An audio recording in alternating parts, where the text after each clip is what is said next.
Toma su asiento. No, perdone. Vamos a leer Filipenses capítulo 4, del 4 al 5. Así tomamos los asientos. Y lo leo. Regocijaos en el Señor siempre. Otra vez digo, regocijaos. Vuestra gentileza sea conocida de todos los hombres. El Señor está cerca. Puede tomar su asiento, mi hermano.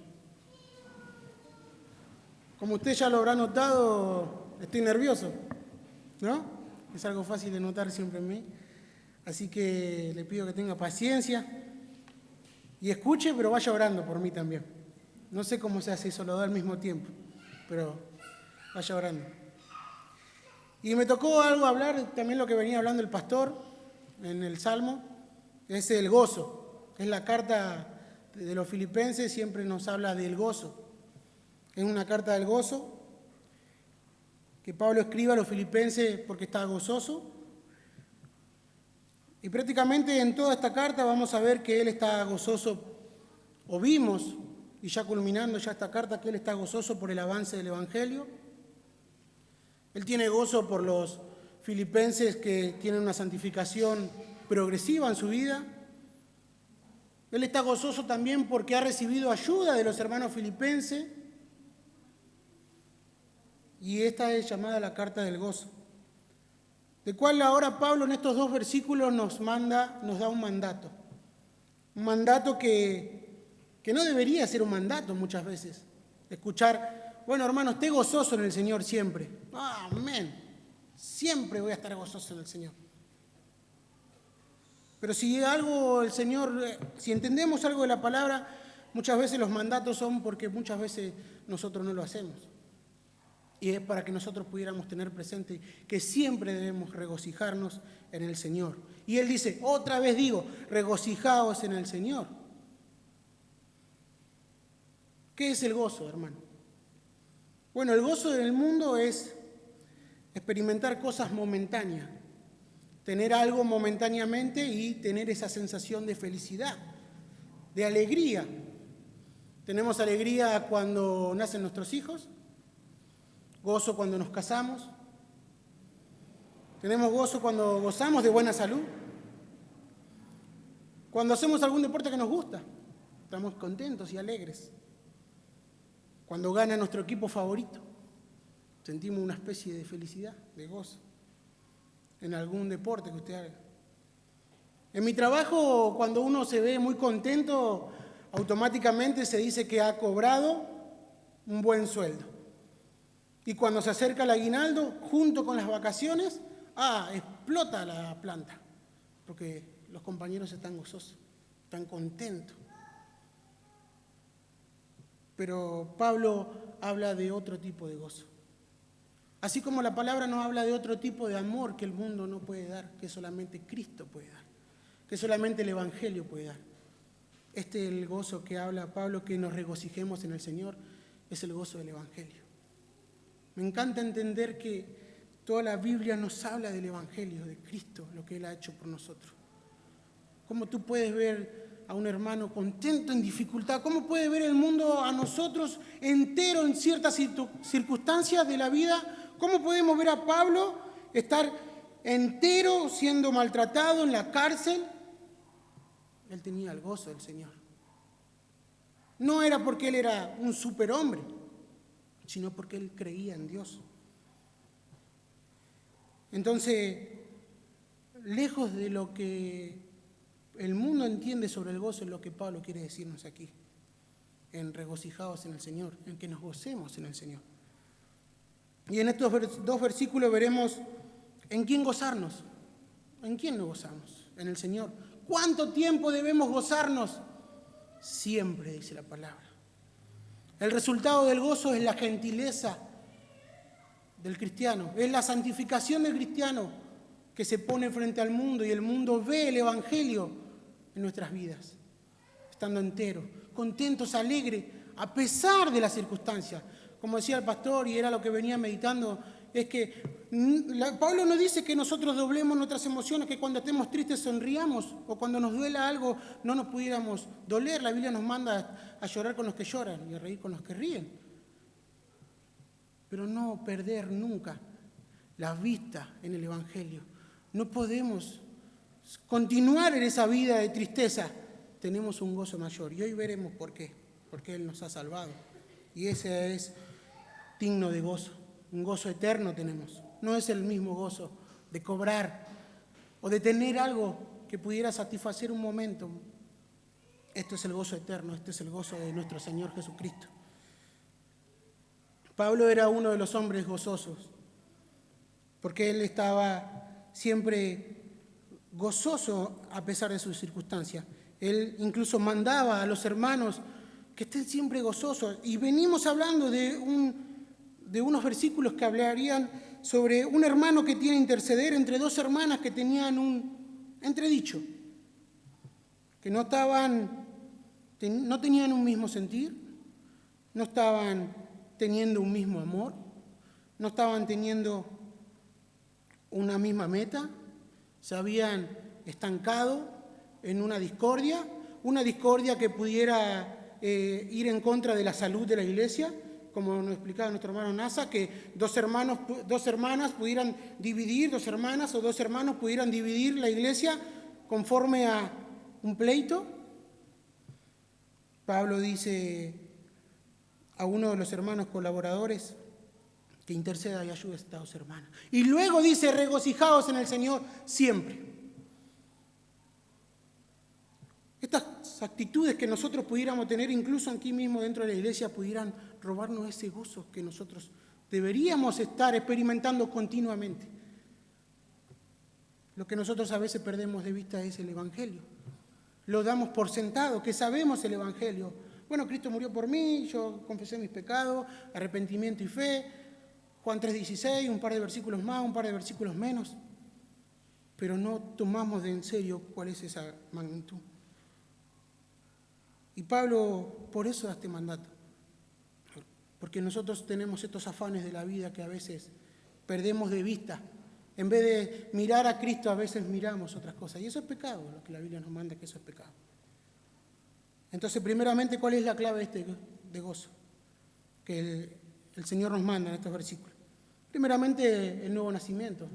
Si tienes un gozo y no estás en Cristo, bueno, ese no es el gozo que Pablo nos manda aquí. El nuevo gozo, este gozo lo da el Espíritu Santo en el nuevo nacimiento. El conocimiento del Dios glorioso que tenemos, eso nos da el gozo. Fijar nuestra meta en la cruz, alejarme del pecado, eso es la clave para experimentar aún ese gozo más en nuestra vida. Tener una vida sumergida en la palabra, en la oración, tener esa comunión de meditación en el Señor. Entender lo que Él hizo, en lo que Él ha hecho, en lo que Él va a hacer. Eso supera toda mi vida en esta tierra. Porque Pablo habla de un gozo superior a cualquiera de las circunstancias que yo pudiera pasar. Cualquiera. Pero mi hermano, tengo mucha necesidad, una necesidad muy grande. Tengo un problema tan grande. Bueno, Pablo habla de un gozo supremo. Y ahora veremos por qué la Biblia nos habla de eso. Me encanta en la palabra cuando Pablo dice regocijado en el Señor siempre. Y pensaba un poco en esto, que si nosotros nos pudiéramos a pensar de todo lo que el Señor ha hecho, si Pablo no hubiese escrito siempre, ese siempre estaría ahí. Siempre. Siempre. No pierda el gozo del Señor, hermano. Siempre debe tener presente el gozo del Evangelio. Porque toda nuestra vida fue salvada por la gracia del Señor. Todo lo que tenemos es por gracia. Eso es digno de gozo. Y recibimos constantemente estos mandatos, estos recordatorios de las verdades bíblicas, porque siempre somos propensos a caer. Somos propensos, nuestro corazón es engañoso y a veces somos engañados. Y nos afanamos por ciertas circunstancias, por ciertas cosas que no deberíamos tomar en cuenta. Como si eso pudiera tapar lo que Cristo hizo en la cruz por nosotros, para robarnos ese gozo que deberíamos tener. Que continuamente la palabra, y más en esta carta, en los capítulos anteriores, Pablo también dice, gozosos en el Señor. El gozo del Señor es mayor que cualquier circunstancia que yo pudiera estar pasando. ¿Por qué gozarnos? Y aquí va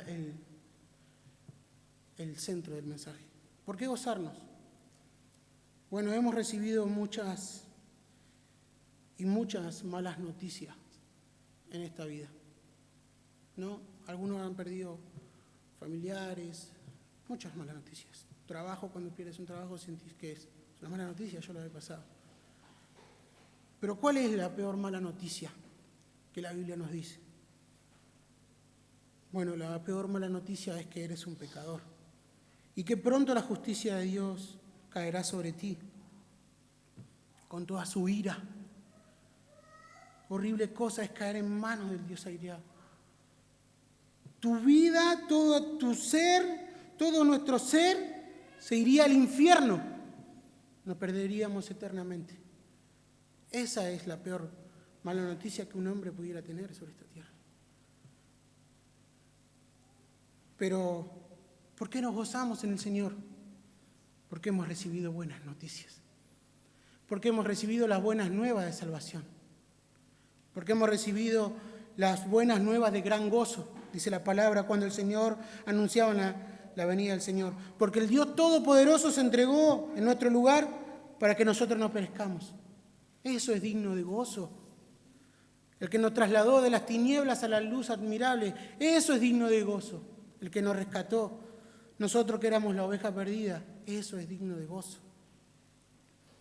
Isaías capítulo 61, versículo 3 dice que el Señor vino a dar gozo en vez de luto. Por eso nuestro gozo es mayor que cualquier circunstancia. Porque la peor noticia que nosotros teníamos, Él vino y la convirtió en gozo, en alegría. Ya no habrá llanto ni dolor para nosotros. Cristo en la cruz cumplió todo. Nuestro Señor tenía el gozo por delante cuando fue a la cruz, dice Hebreos capítulo 12. Dice, por tanto, ya que estamos rodeados por una enorme multitud de testigos de la vida de la fe, quitémonos todo peso que nos impide correr, especialmente el pecado, que tan fácilmente nos hace tropezar, y corramos con perseverancia la carrera que Dios nos ha puesto por delante. Esto lo hacemos al fijar la mirada en Jesús, el campeón que inicia y perfecciona nuestra fe. Debido al gozo que le esperaba, Jesús soportó la cruz, sin importarle la vergüenza que ésta representaba. Ahora está sentado en el lugar de honor junto al trono de Dios. Debido al gozo que él tenía por salvarnos, fue menospreciado. Y esa debe ser nuestra actitud en ciertas situaciones que nos quieren robar el gozo. Y la diferencia entre estas dos hermanas no dejaran que pudiera avanzar en este gozo. Y hoy nosotros pudiéramos pensar en esto, que si usted hace una lista de cosas de las cuales estaría fallando y no está teniendo esa alegría que el Señor le da en el corazón del creyente, esa alegría por vivir el Evangelio, que cuando lo ven sus compañeros de trabajo, cuando ven los compañeros de la escuela o los vecinos, ¿por qué está tan contento mi hermano? ¿Por qué está tan contento mi vecino, mi compañero? ¿No ves lo que está pasando en el país? ¿No ves lo que está pasando en el mundo? ¿No ves lo que está pasando? Yo tengo un gozo mayor. Yo tengo el gozo mayor. Sí, confío en mi Señor. Él es mi roca. Él es mi pronto auxilio en la tribulación. Él es mi Señor. Y muchas veces la ignorancia bíblica que me ha pasado no nos deja disfrutar de este gozo. ¿Sabe por qué? Porque no conocemos bien la fuente del gozo. Debemos buscar más a Él. En su palabra lo encontraremos. Pablo le repite, le reitera a los filipenses, regocijados en el Señor, siempre regocijados. Es un mandato con un tono de tenerlo siempre presente, no te olvides. Es como la palabra, átala a tu cuello, escríbela en todos lados, recuérdala, memorízala. No te olvides del Evangelio, no te olvides del Señor, de lo que el Señor ha hecho en tu vida. Debes recordar el gozo de la salvación, de la obra de la cruz que hizo nuestro Señor. Y muchas veces el mundo va a ver que nosotros tenemos el gozo en el lugar equivocado. Cuando tengamos una aflicción o un problema y estemos de otra manera, el mundo verá que nosotros tenemos un Dios. Verá que las cosas son pasajeras y que realmente lo que importa es nuestra eternidad.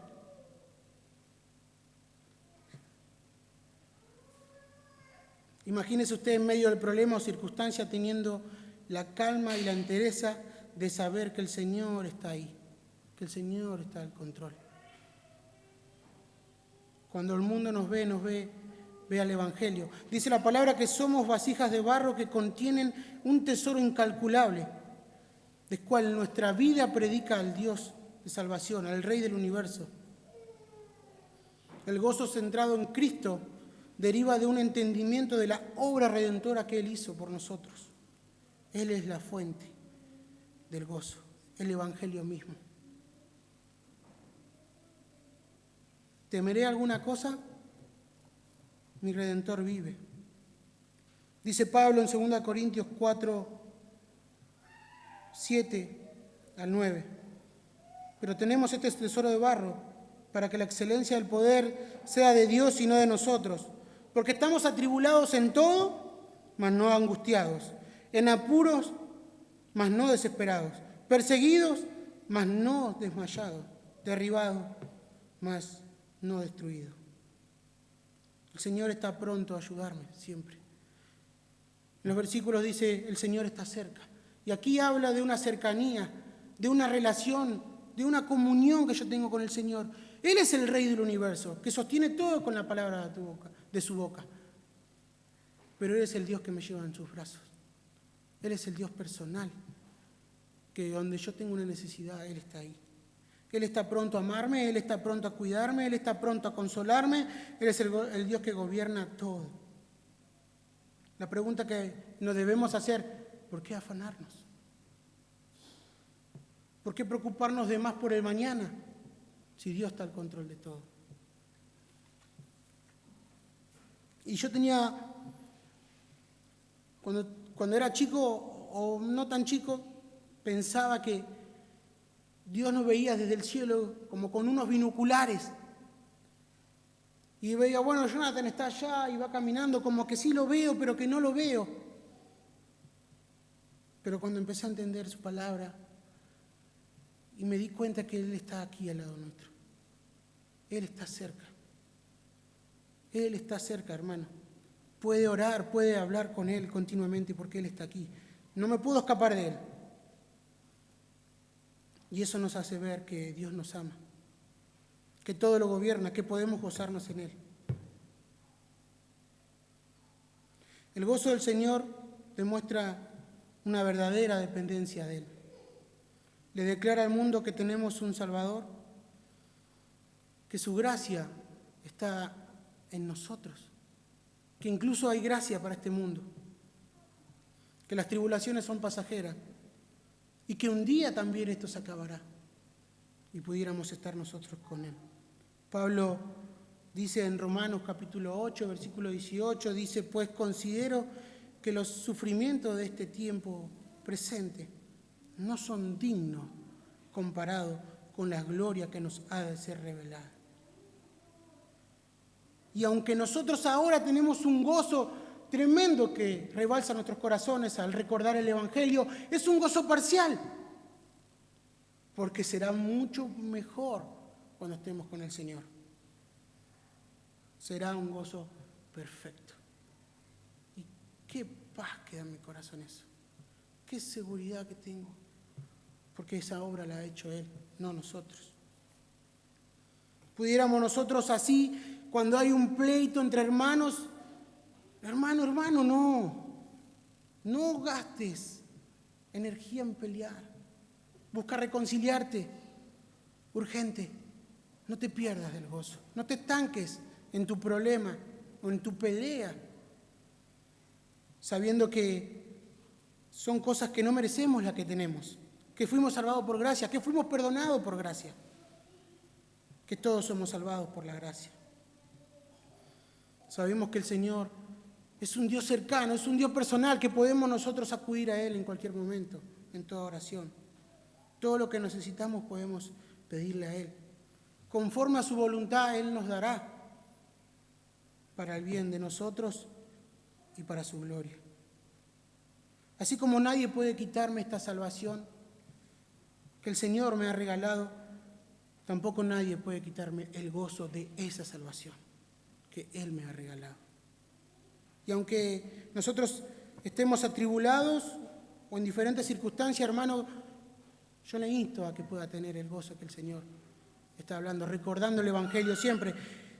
Y culminando ya, como el profeta Habacuc dice en el capítulo 3, y es muy conocido este pasaje, 17, 18, dice: aunque la higuera no florezca, ni en las vides haya fruto, aunque falte el producto del olivo, y los labradores no den mantenimiento, y las ovejas sean quitadas de la majada, y no haya vacas en los corrales, con todo, dijo el profeta, yo me alegraré en Jehová y me gozaré en el Dios de mi salvación. Él es nuestra roca. Muchos motivos tenemos por gozarnos. Oremos, hermano. Señor, te damos gracias, Padre, por tu palabra. Gracias porque hemos recibido mucho